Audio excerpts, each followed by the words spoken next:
حالانکہ یہاں آپ دیکھیں کہ پاکستان کے سابق وزیر اعظم عمران خان کا نام لینے پہ بھی پابندی ہوا، شاید ہم پہ بھی اسی قسم کا پابندی ہو سکتا ہے، مگر میں سوشل میڈیا کے ذریعے یا پولیٹیکل ایکٹیویٹیز کے ذریعے یا کتاب دوست موومنٹ میں چلاتا ہوں. اس وقت تک میں نے بلوچستان کے طول و عرض میں 65,000 کتابوں کا گفٹ پہنچا ہے. آواران تک ہماری کتابیں ہیں، جیونی میں ہے، نوکنڈی کے اندر، پنجگور میں ہے، تربت میں، یونیورسٹیوں کے اندر ہم نے کتابیں دی ہیں.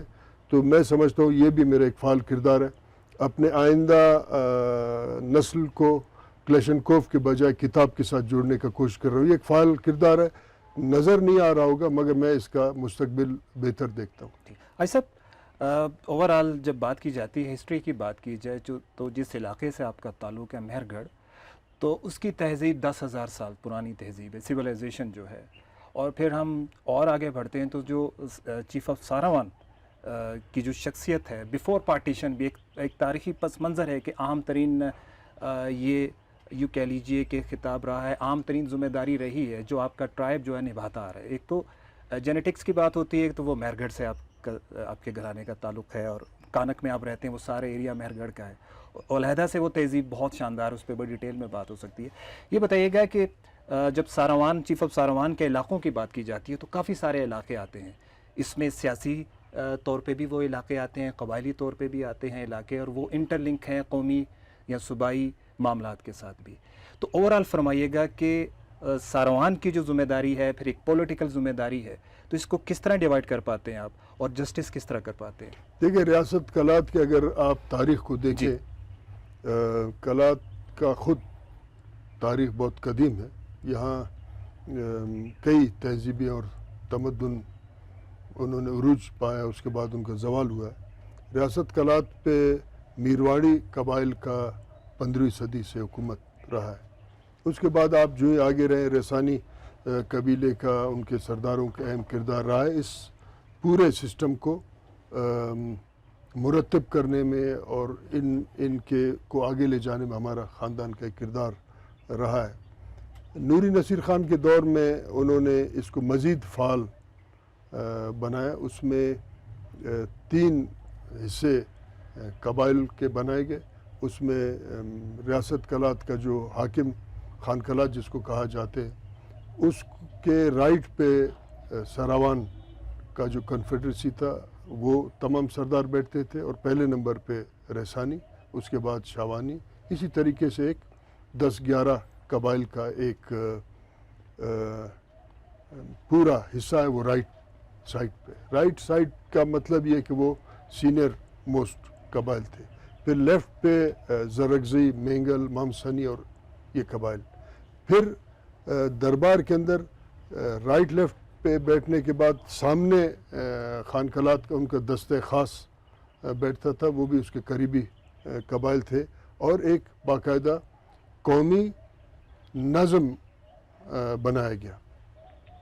یہاں پھر ایک ریجنسی کونسل بھی ہوا کرتا تھا. جب خان کلات کا اور قبائل کے درمیان میں کوئی تنازع ہو، وہ ریجنسی کونسل خان کلات کو بھی اس کے سامنے پیش ہونا پڑتا تھا. اس کو وہ مسائل کو حل کرتے تھے. ساتھ ساتھ ایوان بالا تھا، یا ایوان خاص آپ کو کہیں، ایوان عام تھا. یہ بھی ایک سیمی ڈیموکریٹک سسٹم تھا، اپنے ارتقاء کی طرف جا رہے تھے. اب جب رائٹ پہ خان کلات کا ریسانی قبیلہ بیٹھے گا تو اس کو ایک ٹائٹل دیا گیا، خان ثانی یا نواب. نواب فارسی میں حاکم کے نمائندے کو کہا جاتا ہے، جو ان کے تمام معاملات کو سمجھتے ہیں. اب تو ہمارے اداروں نے نئے بھی لوگ ایسے ایجاد کیے ہیں جو فعال تو نہیں ہیں مگر سماج کے افراتفری میں اپنا کردار ادا کر رہے ہیں. تو خان ثانی کا کردار رہا ہے، اور ابھی تک کوشش کرتے ہیں کہ ہم بھلے وہ سسٹم نہیں ہے، اس کو تو ہمارے ریاست اور اداروں نے اپنے پارلیمنٹ اور اپنے عدلیہ کی طرح برباد کرنے کی کوشش کیا ہے، مگر ہم اپنے خاندانی طور پہ وہ کردار ادا کرتے رہے. ریاست کلات کے منظم ہونے میں تمام قبائل کا ایک اہم کردار رہا ہے، مگر ساتھ ساتھ ریسانی قبیلے نے اس کو ہمیشہ سے لیڈ کیا ہے. جب کلات پہ مسائل آئے تو ہم نے ان کو اراول دستے کا حیثیت سے کردار ادا کیا.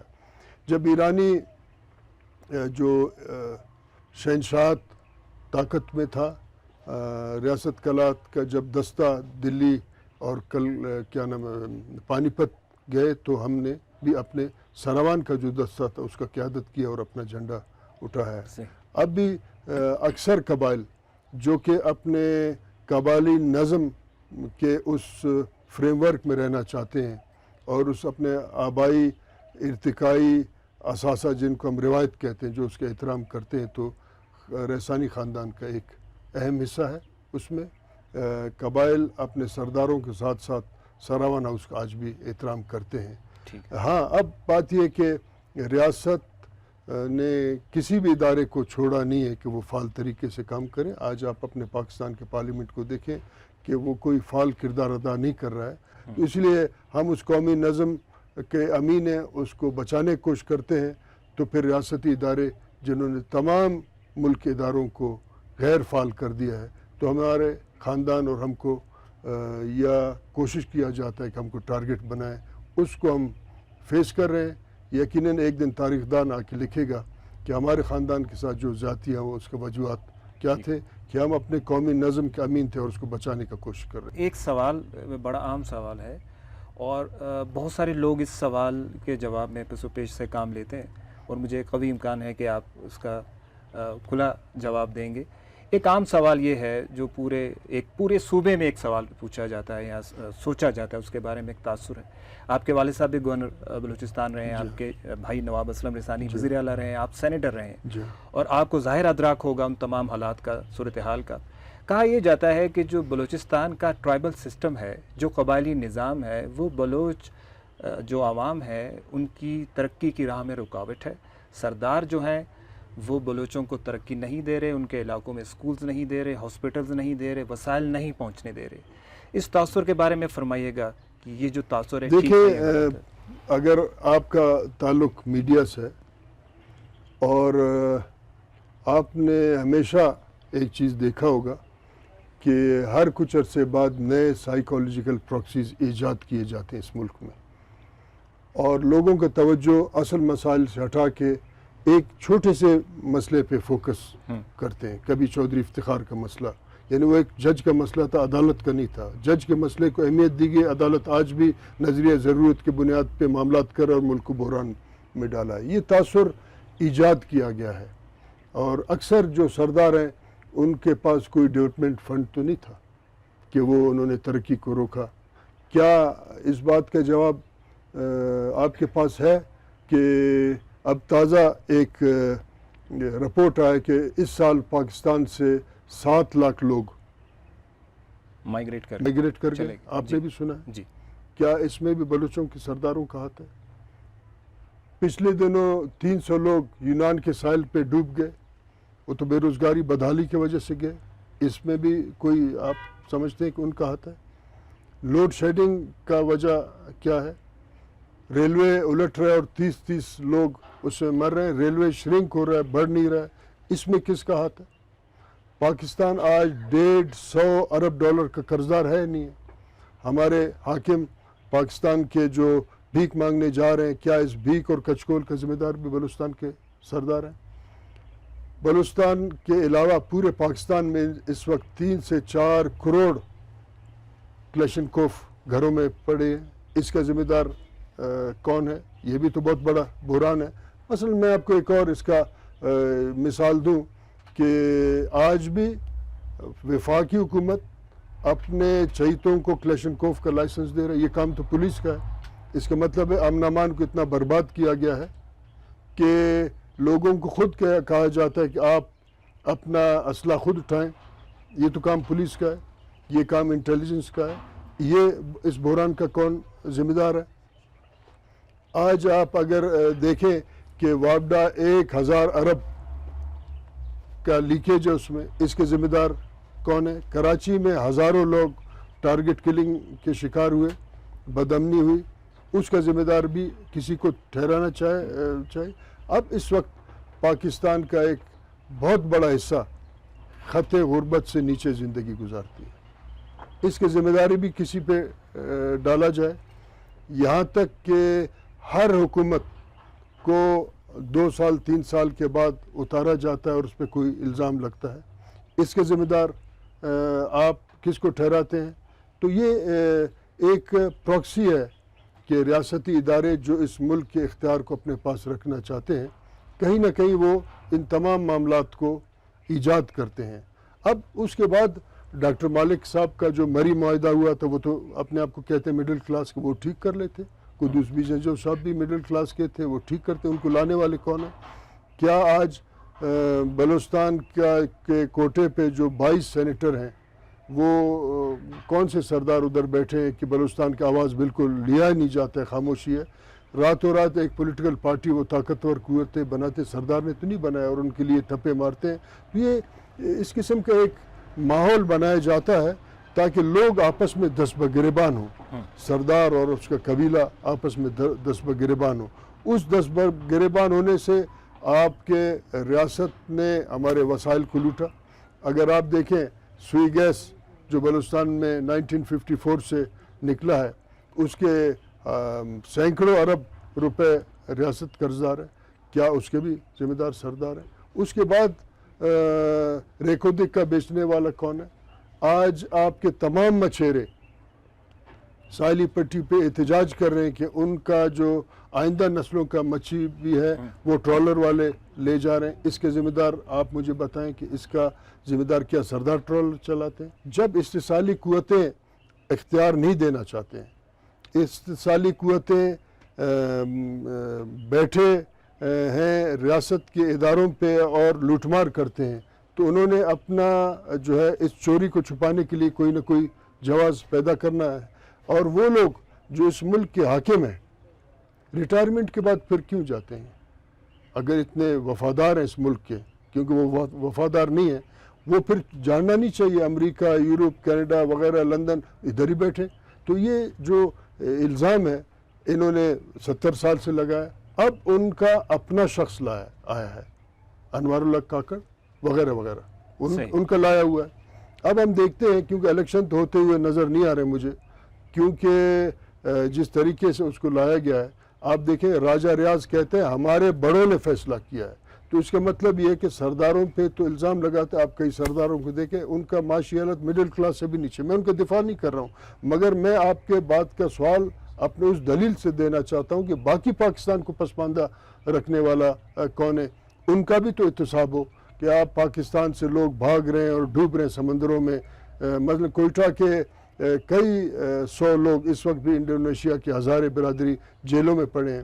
کئی 700 لوگ ادھر ریاست کے تخلیق کردہ فرقے واریت کی وجہ سے وہ سمندر میں 700 لوگ ڈوبے مختلف اوقات پہ. اگر آپ پھر بھی اس بات پہ آپ کو یقین نہیں ہے، ہم کہتے ہیں کسی یونیورسٹی میں ایک محفل آپ سجائیں، میں اس میں پیش ہوتا ہوں، آپ فرد جرم عائد کریں، ہم بات کرتے ہیں، پھر ترازو کو آپ پکڑ لیں.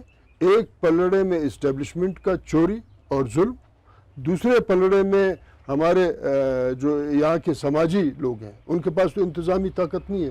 سماجی لوگ ان کا سو کال جرم ڈالیں، آپ کو پتہ چلے گا کہ پلڑا ظلم اور جرم کا بھاری ہوگا ہمارے اسٹیبلشمنٹ کا. 150 ارب روپے ڈالر کہاں گئے؟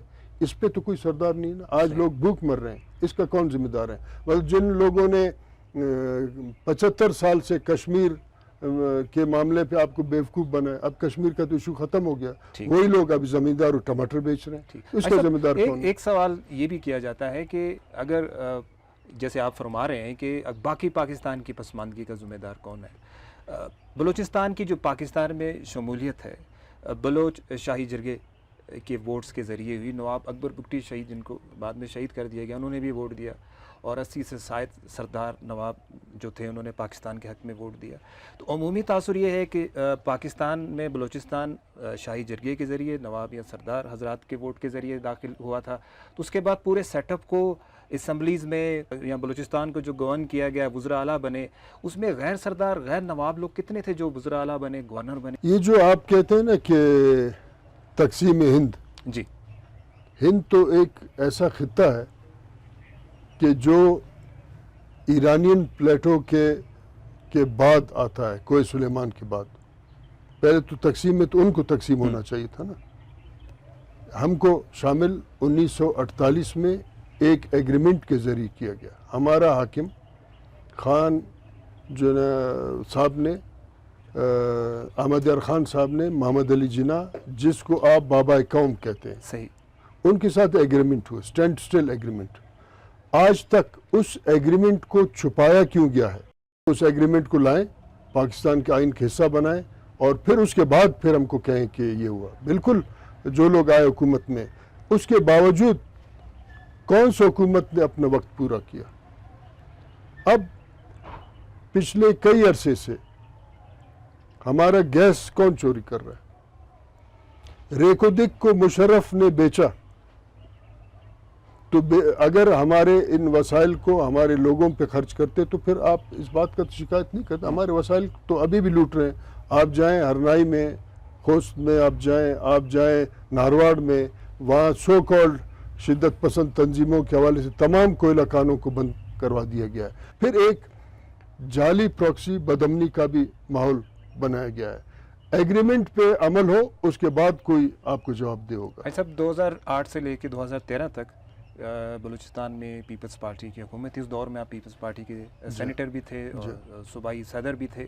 یہ فرمائیے گا کہ دو بڑے اہم کام ہوئے اس دور میں جو بلا شبہ آپ کی جماعت اور آپ کا کریڈٹ ہے. 18ویں اور 19ویں ترمیم جو ہوئی آئین میں, اور حقوق دیے گئے صوبوں کو, آئینی اختیارات دیے گئے, اور اس وقت یہ کہا گیا کہ ٹرانزیشن پیریڈ ہے اور کچھ سال بعد یہ مکمل طور پہ صوبوں کے اختیارات مل جائیں گے. آپ اس سارے پروسیس کا حصہ رہے.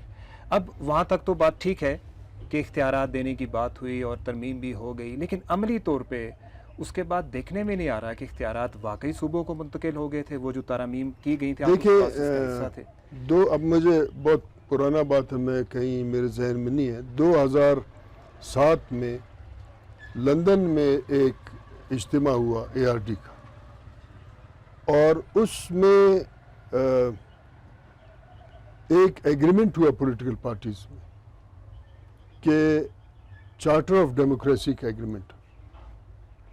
اب جو ہی ہمارا حکومت آیا تو پارلیمنٹ میں ایک کمیٹی بنی, چارٹر آف ڈیموکریسی پہ باقاعدہ قانون سازی ہو, اور اس میں جو آئینی امینڈمنٹس ہو وہ ہو. 9 مہینے اس پہ کام ہوا. اس کمیٹی میں بھی تھا. اگر آپ ریاست کے اس غیر سنجیدہ, حکومت اور ریاست میں فرق ہے, عمل کو دیکھیں. جب ہم کام کر رہے تھے اس آئینی ترامیم پہ, جس کو 18ویں ترمیم کہتے ہیں, تو چینلز کا آپ ذرا اس وقت کا جائزہ لیں کتنا غیر سنجیدہ. کون ان کو کہہ رہا تھا کہ کام نہ ہو؟ ان کو کوئی روک رہا تھا. جس دن ہم دستخط کر رہے تھے اور اس پہ ووٹنگ ہو رہا تھا, اس وقت آئین کے ترامیم اور اس تاریخی موقع پہ تمام چینلز کو چاہیے تھا فوکس کرتے اس تمام ایشوز پہ, مگر وہ ایک کرکٹر اور اس کے بیوی کی شادی پہ بہت بڑا تبصرہ کر رہے تھے. یعنی وہ دو افراد کو پاکستان کے لوگوں اور صوبوں کو اور فیڈریشن کے مستقبل سے زیادہ آپ کے چینل اہمیت دے رہے تھے. ناظرین کی آسانی کے لیے تھوڑا مینشن کر دوں کہ وہ کرکٹر جو تھے شعیب ملک اور ثانیہ مرزا تھے, عمران خان نہیں تھے, جو 2007 کی بات ہو رہی ہے. ٹھیک ہے جی, وہ تھے. اس کے بعد اگر آپ غور کریں, ابھی تک وہ کمیٹی تھا, اس پہ مکمل عمل درآمد نہیں ہوا. اس کی سفارشات پہ, اس کی سفارشات میں نہیں ہوا. اس کے ساتھ کیا ہوا پھر 2013 میں جب الیکشنز ہوئے, اکثریتی وہ لوگ جنہوں نے 18ویں ترمیم میں کام کیا تو ان کو ہرایا گیا. ان میں ایک میں ہوں, مولانا صاحب بھی ہیں, اور یہاں تک ان کو ہرایا گیا کہ رضا ربانی صاحب جو کہ سینیٹر تھے, ان کو صادق سنجرانی کو ان پہ ترجیح دیا گیا. حالانکہ ایک رضا ربانی جیسے سیزنڈ پولیٹیشین جنہوں نے پاکستان کے آئین کو مرتب کرنے میں اپنا, ہمارے کمیٹی کے چیئرمین تھے وہ تھے, لیکن ایک غیر سیاسی شخص پہ اس کو ترجیح دی گئی. اب ہوا یہ کہ اس کے بعد راتوں رات پارٹیز, سو کالڈ جعلی الیکٹیبلز کو جمع کیا گیا, جن کا کوئی آئین اور قانون اور سیاسی عمل کے ساتھ تعلق نہیں, ان کو پھر لا کے اسمبلی میں بٹھایا گیا. اس آئینی ترامیم اور نئے جو صوبائی خود مختاری کے نئے آرٹیکلز آئے، ان میں معاملات تھے، اس میں صوبوں کے اختیارات ملے، اس پہ عمل درآمد آج تک نہیں ہوا. آج تک اس میں وہ کمیٹی سینٹ میں تھا مگر اس پہ ابھی تک عمل درآمد نہیں ہوا. پھر بلوچستان میں یہ ایک جعلی فرقہ واریت کا جنگ کیا. جعلی میں کیوں کہتا ہوں؟ کیونکہ اس فرقہ واریت میں قاتل ایک بھی نہیں پکڑا گیا. سو کالڈ ماسٹر مائنڈ کا ٹارگٹ کلنگ ہوا، یعنی وہ تمام راز اس میں بند ہوئے. ایک انسرجنسی کے نام پہ لوگوں کے اوپر ایک جنگ مسلط کیا گیا تاکہ وہ حکومت جو 18ویں ترمیم میں اپنے صوبے میں کیپیسٹی بلڈنگ کرے، اپنے صوبوں کو اداروں کو بنائے، ان کو کام کرنے کا موقع ہی نہیں دیا. چلے اس کے بعد پھر 2013 میں ایک حکومت آیا، 2018 تو ابھی فوت ہو گیا. ان کو کام کرنا چاہیے تھا، کیونکہ ان کو پھر لایا اس لیے گیا کہ یہ آئین کا کام کرنے کے بجائے بوٹ پالش کریں. یہاں اب اتنا طاقتور ہو گیا اسٹیبلشمنٹ کہ چہرے تو بدلتے ہیں، اس کے نتیجے میں کام نہیں ہوتے، جوتے چمک جاتے ہیں. صدر آصف علی زرداری جس دور میں ملک کے صدر تھے، ان کا ایک بیان بعد میں ایک سامنے آیا جب ان سے پوچھا گیا بلوچستان کے بارے میں، تو ایک سٹیٹمنٹ ہے ان کا، شاید آپ نے وہ سنا ہوگا اور دیکھا بھی ہوگا. انہوں نے کہا کہ میں نے بلوچستان کے لیے کافی کچھ کیا اپنے 5 سالوں میں، بلوچوں نے اپنے لیے کچھ نہیں کیا. کیا یہ ان کی بات ٹھیک ہے؟ آپ کے سابقہ ایک سیاسی رفیق بھی وہ رہے ہیں. دیکھیں، میں محترمہ بے نظیر بھٹو کی ٹیم کا ایک ممبر تھا، ابھی بھی وہ بہت ہی میرے لیے قابل احترام ہے. ہم یہ سمجھتے ہیں کہ ان کے جانے سے ایک بہت بڑا پولیٹیکل خلا ہوا. اس کے بعد اگر آپ غور کریں کہ پاکستان کا سیاست افراتفری کا شکار ہے. محترمہ شہید کے دور میں 2 قسم کے پولیٹکس تھے، پرو ڈیموکریسی اور اسٹیبلشمنٹ کے وہ جو ٹاؤٹس ہوا کرتے تھے. ان کے جانے سے یہ خلا ابھی تک پیدا ہوا. ابھی تک پولیٹیکل پارٹیز میں وہ لیڈرشپ نہیں ہوا جو پولیٹکس کو ایک رخ دے. میں نے جب ان کا شہادت ہوا، پھر ہمارا ایک سینٹرل ایگزیکٹو کمیٹی کا میٹنگ ہوا وہاں لاڑکانے میں نے کہا محترمہ کی شہادت ایک ثانیہ اور ایک واقعہ نہیں تھا، نہ ایک المیہ تھا بلکہ العلمیہ تھا. اور العلمیہ یہ ہے کہ اس سے المیات جنم لے رہے ہیں. آج جس پارلیمنٹ کو آپ نے 5 سال دیکھا، اس کا ایک حصہ تو مستعفی ہو، دوسرے حصے نے عمران خان کے ساتھ غداری کر کے آئے. آج آپ دیکھیں کہ غیر سیاسی لوگوں کو لا کے مسلطی العلمیہ تھا. اب انہوں نے یہ کہا کہ میں نے کچھ کیا. دیکھیے، یہ تمام پولیٹیکل پارٹیز نے 18ویں آئینی ترمیم دیا، مگر یہاں کس پارٹی کو اسٹیبلشمنٹ نے کام کرنے دیا؟ یہ زرداری صاحب کا اپنا رائے ہے، مگر ہمیں کام کرنے نہیں دیا.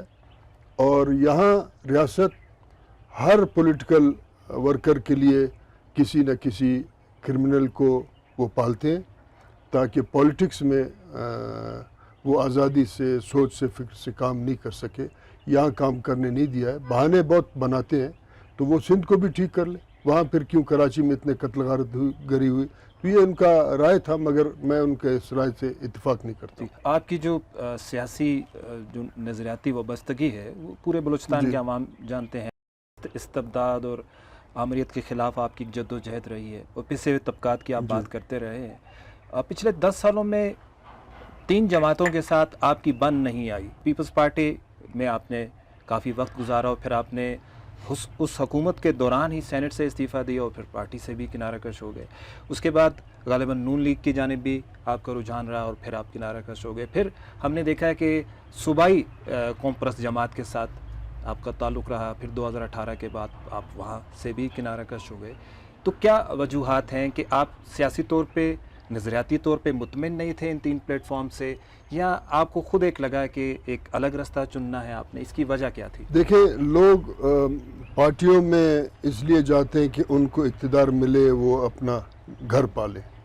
میں اس کا چھوٹا سا آپ کو مختصر جواب یہ دیتا ہوں کہ میں پیپلز پارٹی میں 27 ستمبر 2002 میں شامل ہوا اور 2006 میں میرا خیال میں دبئی میں محترمہ سے ملا اور انہوں نے مجھے پیپلز پارٹی کا صوبائی صدر خود انہوں نے مجھے چوائس کیا. اب 2002 میں کیا واقعہ پیش آیا کہ میں ادھر گیا. میرے گھر کو بلڈوزر کرایا اس وقت کے عامر نے، جل مشرف نے، اور میرا پانی بند کیا، ہمارا جو رزق تھا اس کو روکا. تو ظاہراً تو یہ ہوتا ہے کہ پھر لوگ جھک کے جاتے ہیں اور پھر اپنے معاملات ٹھیک کرتے ہیں. اس کے بعد جب میں پارٹی کو میں نے پولیٹکس میں اور الیکشن میں لیڈ کیا، میں خود کینڈیڈیٹ نہیں تھا ان کا، میں الیکشن مینیجر تھا. میں نے سینٹ میں بھی درخواست نہیں دی.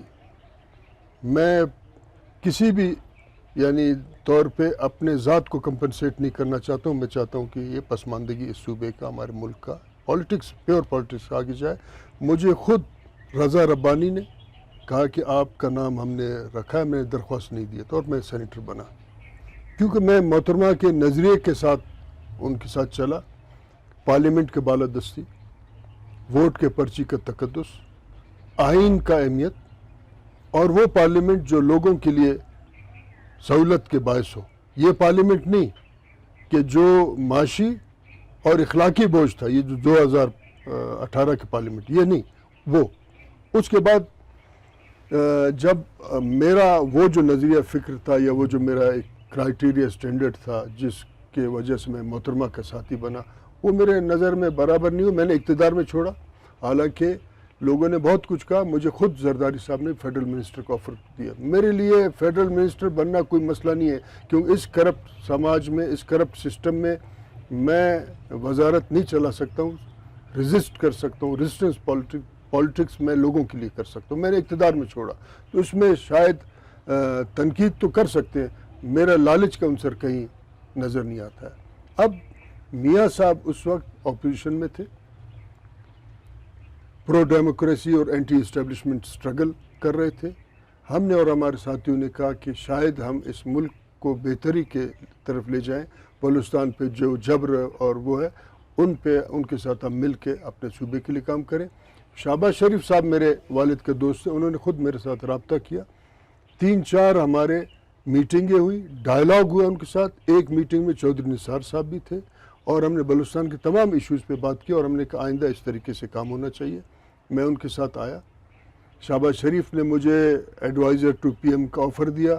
میں نے کہا میں ریزسٹنس پولیٹکس کرتا ہوں، میں سرو کرنا چاہتا ہوں، یہ نوکریوں والا دھندا میں نہیں کرتا ہوں.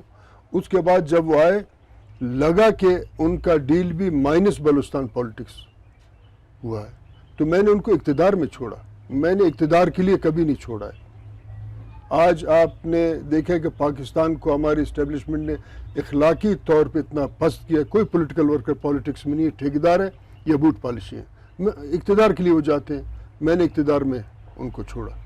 اس کے بعد ہم یہ سمجھ رہے تھے کہ جو بلوچستان کا بحران ہے، اس بحران پہ قابو پانے کے لیے ایک بہت بڑے پولیٹیکل پارٹی کی ضرورت ہے.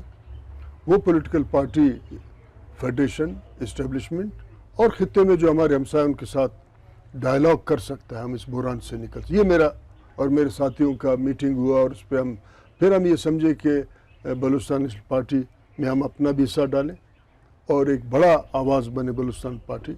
جس طریقے سے پیپلز پارٹی سندھ بیس پارٹی ہے، نون لیگ پنجاب بیس پارٹی ہے، P T I Pakhtunkhwa base party ہے، تو بلوچستان میں یہاں جو چھوٹے چھوٹے ٹکڑیوں میں ہماری اسٹیبلشمنٹ نے تقسیم کیا ہمارے صوبے کو، اس پہ ہم ایک بڑے پولیٹیکل پارٹی کو لائیں، اور ہم جو ہمارا بات ہوگا وہ ہمارے صوبے کا بات ہوگا، لوگوں کا آواز ہوگا. اس میں ہم اپوزیشن میں تھے جب بی این پی ہم گئے. جب وہ باپ پارٹی کے قدوس بیزنجو کو انہوں نے حمایت کی، تو پھر وہ پارٹی میرے لیے ختم ہوا. میں تو ابھی تک اپنے نظریے پہ ہوں. وہ پارٹی ختم ہوا تو باپ پارٹی کے سٹرگل کے لیے تو نہیں گئے تھے. ہمارا پارٹی جس میں ہم گئے اپوزیشن میں، مسنگ پرسنز کے ایشو ہونا چاہیے، وسائل پہ اختیار ہو، قومی حق کے حکمرانی صوبے کو، سائل پہ ہمارے اختیار ہو، وسائل پہ ہمارے اختیار ہو، عام آدمی پہ ہمارے گیس پہ ہو. یہ اس کے بعد ہم نے پی ایس ڈی پی کے لیے ان کے ساتھ نہیں گئے تھے کہ ہم ٹھیکیداروں کا سیاست کریں. پھر میں نے یقیناً ان کے ساتھ میرے رائے جدا ہوا. وہ اقتدار میں تھے، میرا رائے جدا ہوا. تو اس کا یہ ہے کہ ہاں، یہ ہے کہ میں نے چھوڑا ہوگا، مگر میں نے اقتدار میں چھوڑا ہے، اور ہمیشہ ان کا نظریہ جب حزب اختلاف میں تھا ایک تھا، اور اقتدار میں آنے کے بعد پی ایس ڈی پی کا پالیٹکس کیا, پورے دن فائنانس منسٹری میں اور پی این ڈی میں گھوم رہے ہوتے تھے وزیر صاحبان. تو اس لیے یہ میرا پالیٹکس نہیں ہے, یہ جز ہے لوگوں کا چھوٹے چھوٹے مسائل حل کرنا. کل یہ ہے کہ بلوچستان کے لوگوں کا ووٹ ان کے حق کے حکمرانی کا اختیار ان کے پاس ہو, وہ اپنے مستقبل کا تعین کریں. ایسا عمومی طور پہ یہ کہا جاتا ہے کہ بلوچستان میں جو وزراء اعلیٰ آتے ہیں عمومی طور پہ وہ با اختیار نہیں ہوتے, ان کے پاس اتنا اختیار نہیں ہوتا. نواب اسلم رئیسانی صاحب بھی وزیر اعلیٰ رہے ہیں, انہوں نے اپنی ٹرم پوری کی ہے بطور وزیر اعلیٰ. تو آپ مستعفی ہو گئے اور آپ پیچھے ہٹ گئے, تو آپ کو بخوبی علم ہوگا کہ اقتدار اصل میں وزراء اعلیٰ کے ہاتھ میں نہیں ہے. تو کبھی نواب صاحب کو مشورہ دیا ہے کہ آپ مستعفی ہو دیکھیں, گئے؟ میں آپ کو ایک عرض کروں, یہاں ایک N D U N G O کا کورس ہوا کرتا تھا پولیٹیکل پارٹیز کے لیے, کیونکہ میں پارٹی کے صدر تھا تو میں بھی اس میں اپنے کارکنوں کو بھیجتا تھا جس پارٹی کے ساتھ. اس کا ایک رپورٹ مرتب ہوا اور وہ محترمہ شہید کے نظر سے گزرا, اور جب میں دبئی میں گیا تو محترمہ نے کہا میں نے رپورٹ پڑھا, آپ نے پارٹی اچھا منظم کیا. تو میں نے اپنا خوشی کا اظہار کیا. میں نے کہا محترمہ ہم حکومت بنائیں گے, یہ ریکارڈ پہ میں لا رہا ہوں. تو محترمہ نے میری طرف دیکھا اور اس نے کہا وہ لوگ ہم کو حکومت بنانے نہیں دیں گے بلوچستان میں, آلویز مائنس بلوچستان یہاں پالیٹکس ہوتا تھا وہ لوگ. خیر میں نے اس کا جواب نہیں دیا, مگر ہم نے حکومت بنایا. ٹھیک, کیوں بنایا ہم نے؟ کیونکہ محترمہ کے شہادت کے بعد وہ لوگ پسپا ہوئے تھے, شکست نہیں کھایا تھا انہوں نے. جو کچھ لوگ ہمارے پارٹی سے وزیر بنے, جن کا بعد میں میرے ساتھ اختلاف بھی رہا, میرے اوپر تنقید بھی کرتے رہے ان کے کہنے پہ, ان کو میں بار بار کہتا تھا کہ پچھلے حکومت اور آپ کی حکومت میں وزارت میں کیا فرق ہے. میں تمام صوبے کے سیاست کو دیکھتا ہوں, مگر میں خصوصاً اپنے پارٹی کا امین ہوں, اس کو دیکھوں. تو وہ جو پسپا قوتیں تھیں انہوں نے فوراً پھر بلوچستان کو اپنے کنٹرول میں لینے کے لیے یہاں کوشش کی کہ پشتونوں کو بلوچوں کو لڑائے. یہاں کچھ پنجابیوں کا ٹارگٹ کلنگ ہوا, شیعوں کا قتل ہوا, آج بھی کوئی قاتل نہیں پکڑا گیا.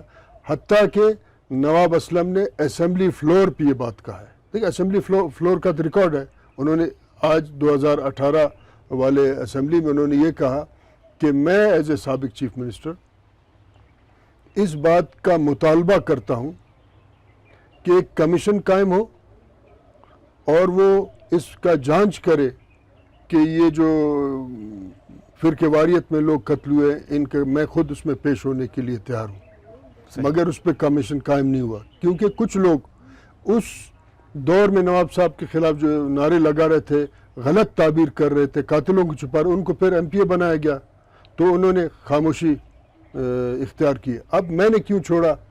کیونکہ میں وفاق میں تھا اور نواب صاحب ریکودک ایشوز پہ ریزسٹ کر رہے تھے, اور میرا کم و بیش ہر ہفتے ٹکراؤ ہوتا تھا پارٹی کے ساتھ, کبھی زرداری صاحب کے ساتھ, کبھی وہ تلخ بات کرتے تھے. یہاں تک کہ لوگ تھے کہ انہوں نے پھر ایک احتجاجی مظاہرہ میں میرے خلاف لکھا ہے.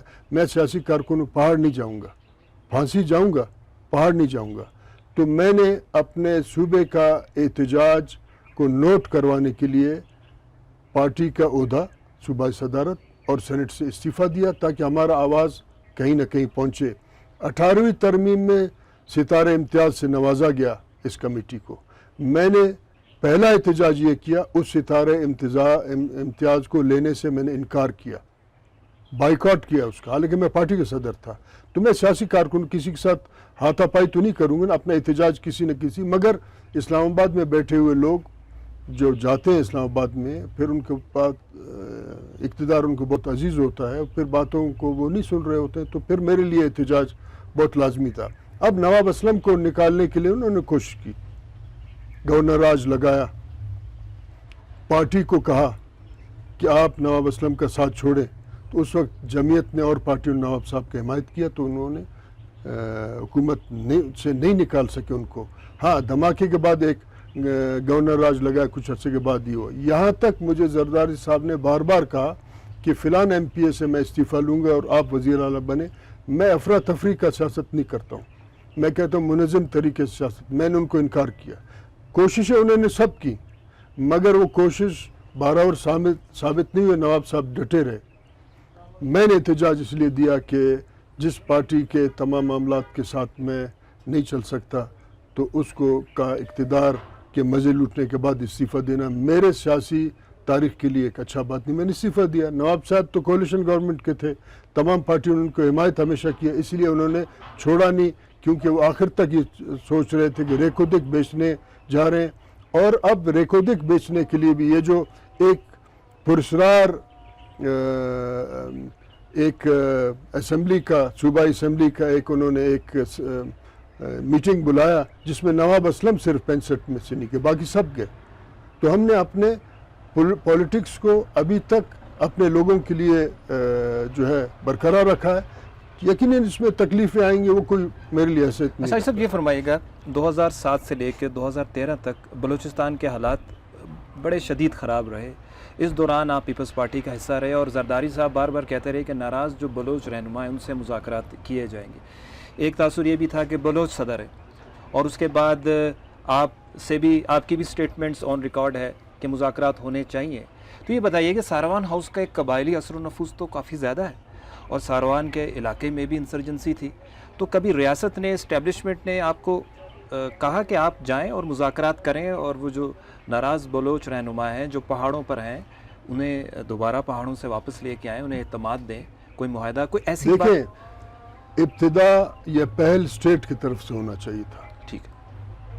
اسٹیٹ نے یہاں ماورائے عدالت قتل بھی کیے اور جبری گمشدگیوں میں اسٹیٹ کا ہاتھ تھا. تو یہ اعتماد کا فضا کیسے بحال ہوگا کہ وہ آپ کے ساتھ بات چیت کریں؟ نہیں ہوگا. ساتھ ساتھ میرا ایک مطالبہ ہے, اگر اسٹیٹ آف پاکستان چاہتا ہے کہ بلوچستان, جو کہ مجھے اندازہ ہے کہ وہ نہیں چاہتے, وہ ان کو طاقت کا گھمنڈ ہے, وہ کرش کرنا چاہتے ہیں, کہ وہ اگر اسٹیٹ یہ چاہتا ہے کہ یہ معاملہ ٹھیک ہو, 1948 کا خان کلات خان, احمد یار خان صاحب کا اور محمد علی جناح کا جو ایگریمنٹ ہے جس کو چھپا رہے ہیں, وہ نیٹ میں بھی آپ دیکھ سکتے ہیں, ان پہ عمل درآمد کرے, ایک اعتماد کا فضا بحال ہو اور بات چیت کریں. اب بات چیت اعتماد کی فضا میں ہو سکتا ہے, خون بہانے کے فضا میں نہیں ہو سکتا ہے. یہاں تک بات چیت کے بدلے مجھے رحمان ملک مرحوم صاحب ایک دن میرے پاس آئے, انہوں نے کہا کہ آپ ناراض ہیں. میں نے کہا میں نے تو استعفیٰ دے دیا. انہوں نے زرداری صاحب نے کہا کہ آپ کو کون سا وزارت چاہیے؟ میں نے کہا میں نے کبھی وزارت کا مطالبہ نہیں کیا. تو اس نے کہا کہ ایک کام کرے, ان کو خوش کرنے کے لیے, راجہ ریاض کے بڑوں کو, آپ ایک کام کریں, 50-60 لوگ جمع کریں, وہ اپنے چہرے پہ چادر لپیٹے, میں کلیشنکوف دوں گا, ہتھیار ڈالیں. میں قومی بے عزتی کے لیے تو پولیٹکس نہیں کرتا ہوں. اس کا مطلب ہے کہ اسٹیٹ جعلی مذاکرات کرنا چاہتا ہے, اور اس مذاکرات کے بارے میں سلمان بشیر صاحب فورن سیکرٹری, گیلانی صاحب پرائم منسٹر, رحمان ملک صاحب, ہم کابل سے کراچی جا رہے تھے جہاز میں, تو میں نے ان کو ایک مشورہ دیا, تو گیلانی صاحب نے مجھے کہا کہ اس کو چھوڑ دیں ادھر ہی. میں بہت مشکور ہوں کہ آپ نے ایسا سوال کیا, ان کو اس کو چھوڑ دے ادھر ہی. تو میں نے بھی پھر بحث نہیں کیا, کیونکہ مجھے لگ رہا تھا شاید میں کوئی بچگانہ حرکت کر رہا ہوں. تو اس کا مطلب ہے کہ یہ جو مذاکرات کا جعلی بات ہے, ہر حکومت اسلام آباد سے آتا ہے اور وہ کہتا ہے ہمارے دل دھڑکتے ہیں بلوچوں کے ساتھ. ہر حکومت یہ جھوٹ بولتا ہے, ان کا پیٹ نہیں, ان کا جیب دھڑکتا ہے بلوچوں کے ساتھ. ہمارے وسائل بیچ دیے انہوں نے. تو یہ بہت غلط بات ہے کہ ہم نے مذاکرات نہیں کیے. چلے اس کے بعد ڈاکٹر مالک صاحب بھی آئے, وہ کر لیتے, ان کو کس نے روکا تھا؟ سردار ثناء اللہ صاحب نے بھی ہتھیار ڈلوایا, وہ بھی مذاکرات کر لیتے. اب تو جام صاحب ان کا چاہیے تھا, قدوس بیزن جو یہ بات کرتے. اصل میں مذاکرات کا بات صرف طفل تسلیہ ہے, تاکہ لوگ اس امید پہ ہوں اور پھر یہاں کرش کیا جائے. مذاکرات نہیں چاہتا ہمارا اسٹیٹ. مذاکرات کا شرط یہ ہو کہ آپ اسٹینڈ اسٹل ایگریمنٹ پہ عمل درآمد کریں, محمد علی جناح صاحب کا, شاید پھر بلوچوں میں احساس ہو کہ ریاست پاکستان سنجیدہ ان معاملات میں. صاحب اگر یہ آپ سے پوچھا جائے, آپ کا اتنا طویل سیاسی تجربہ ہے, اختراعوں یا الزامات سے ہٹ کے اگر ایک حقیقت پسندانہ کویسچن میں آپ سے کروں اور ایک جواب اس کا ہو, اس آنسر ہو اس کا, یہ بتائیے گا بلوچستان کے جو 70 سال کے مسائل ہیں, اسٹیبلشمنٹ ذمہ دار ہے, پنجاب ذمہ دار ہے, یا یہاں سے بھی کوئی ذمہ داری کو لینے کو تیار ہے, یا سب نے مل کر بلوچستان کو تباہی کے اس جگہ پہ لا کھڑا کیا. جتنا بلیم پنجاب پہ کیا جاتا ہے عمومی طور پہ اور جس طرح نفرت پھیلی ہے کیونکہ پنجاب ایک بہت بڑا صوبہ ہے, اس کی عام عوام سوال کرتی, جیسے آپ نے فرمایا کہ ٹارگٹ کلنگ بھی ہوتی رہی ہے اور سوشل میڈیا پہ اور ہر جگہ ٹرولنگ بھی ہوتی ہے ان کی. تو کیا پنجاب فیکٹر واقعی اتنا زیادہ ہے؟ دیکھیں یہاں آپ کو یہ بتایا جاتا ہے کہ ان تمام معاملات کے ذمہ دار بلوچوں کے سردار, آپ نے بھی سنا ہے. جی کل پرسوں ایک اور تقریر بھی چل رہا تھا جنرل مشرف ڈکٹیٹر کا, جو اپنا گوشت دبئی لے گیا اور ہڈیاں یہاں اس نے بیچا. اس نے کہا کہ 75 سردار میرے پاس ہیں, تو اکثریت ان کے پاس ہے. اگر ذمہ دار سردار ہے تو پھر اس کا مطلب پھر اسٹیبلشمنٹ اس بات کا ذمہ دار ہے. مجھے یہ بتائیں کہ بنگالی کیوں اپنا آزادی کا جنگ لڑا, کیا سرداروں کی وجہ تھی؟ انہوں نے کہا, شیخ مجیب نے کہا کہ اسلام آباد کے سڑکوں سے پٹسن کا بو آ رہا ہے, اور میں جب بھی اسلام آباد پنڈی کی کسی گلی میں جاتا ہوں وہاں سوئی گیس کا بو آ رہا ہوتا ہے, یا ہمارے گمشدہ بلوچوں کا خون کا بات ہو رہا ہے. ذمہ داری اس وقت پنڈی کا ہے, اور جس پنڈی کا ہے جس پہ کنٹرول پنجاب کا ہے. میں آپ کو ایک واقعہ بتاؤں اگر آپ کے پاس ٹائم ہے. ہمارا ایک وائس چانسلر تھا میر محمد خان ریسانی, وہ عوامی لیگ کا صوبائی صدر تھا. تو وہ کہتا ہے جب ہم الیکشن جیتے ہم ڈھاکہ چلے گئے. میں ریکارڈ پہ یہ بات لانا چاہتا ہوں. ہم شیخ مجیب کے پاس گئے, بڑے خوش ہوئے, ہم نے کہا مبارک ہوئی. شیخ مجیب نے کہا کہ آپ جائیں, بھاشانی صاحب کا بھی شکریہ ادا کریں, انہوں نے ہمارے سے بڑا مدد کیا. کہتے ہم پورا وفد بھاشانی صاحب کے پاس گئے, تو بھاشانی کو ہم نے کہا آپ کا شکریہ, آپ نے ہمارا بڑا مدد کیا. تو اس نے کہا ہمارا شکریہ تو ہے مگر جا کے پنجابی کا شکریہ ادا کرو, اس نے ہم کو متحد کیا ان کے خلاف. کیا بنگلہ دیش یہی بات کرتے تھے؟ ابھی بھی آپ جائیں, اگر آپ کہیں کہ میں ادھر سے, وہ آپ کو ناپسند کریں گے. تو اس کا مطلب یہ ہے کہ اگر ریاست چاہتا ہے کہ بلوچستان میں امن ہو, مشکوک یہ بات اگر اسی لیے میں کہہ رہا ہوں, تو پھر ان کو پہل کرنا پڑے گا, ان کو وسائل کو واپس کرنا پڑے گا, ان کو فوج کشی روکنا پڑے گا. مسنگ پرسنز کا باقاعدہ جعلی کمیشنز بنائے انہوں نے, 3-4 کمیشن ادھر ادھر پروکسی کی طرح کہ لوگ بس اس امید میں جائیں. ان کا ایشو حل کرنا پڑے گا. جو مظالم کیے اس کا باقاعدہ طور پہ ازالہ کریں, اس کے بعد بہتری کی طرف ہم جا سکتے ہیں. ورنہ اس طریقے سے 70-73 سال چلا, فلسطین کا حقوق کا اور آزادی کا جنگ اور بلوچوں کے حقوق کا جنگ برابر ایک ٹائم پہ ہی چلے, ابھی تک چل رہے ہیں. ٹھیک ہے, کبھی زور پروگرام کبھی کے اثر. آخر میں ایک سوال میں آپ سے پوچھنا چاہوں گا کہ اگر حاجی لشکری ریسانی صاحب کے سیاسی مستقبل کی بات کی جائے تو اب آپ کا ٹلٹ جو ہوتا جا رہا ہے وہ صوبائی پولیٹکس کی جانب ہے. وفاقی پولیٹکس اور صوبائی پولیٹکس دو طرح کی پولیٹکس ہوتی ہیں. تو کھوکھر صاحب بھی یہاں تشریف لائے تھے, خاقان عباسی صاحب بھی تشریف لائے تھے. تو کوئی آپ اس پروگرام کے ذریعے بتانا چاہیں گے کہ آپ کو ایک نئی جماعت بننے جا رہی ہے, کوئی چمگوئیاں ہو رہی ہیں کہ کھوکھر صاحب دیکھیں جب ہم نون لیگ میں شامل ہوئے, وہ ریکارڈ پہ ہے, جی وہاں نواز شریف صاحب بھی تھے اور لوگ بھی تھے. میرا یہ بات تھا کہ ہم فیڈریشن کی سیاست کو ایک چانس دے رہے ہیں. ٹھیک ہے, میرا یہ بات تھا. اب جب تک میرا صوبہ, میرے لوگ خوش نہیں ہوں گے تو میں پھر اس وفاق کو کیا کروں گا کہ جس نے ہمیں یہاں تک لا کے پہنچا, اور الزامات بھی ہم پہ لگاتے ہیں.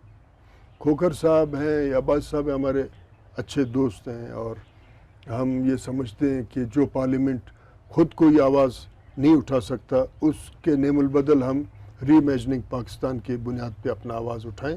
اس لیے ہم آواز اٹھاتے ہیں, اور اس کو آپ احتجاج سمجھیں پولیٹیکل ورکر کا, کیونکہ باقی پارٹیوں پہ اب ٹھیکیداروں کا قبضہ ہے. تو اس کو اس طریقے سے ہم دیکھتے ہیں.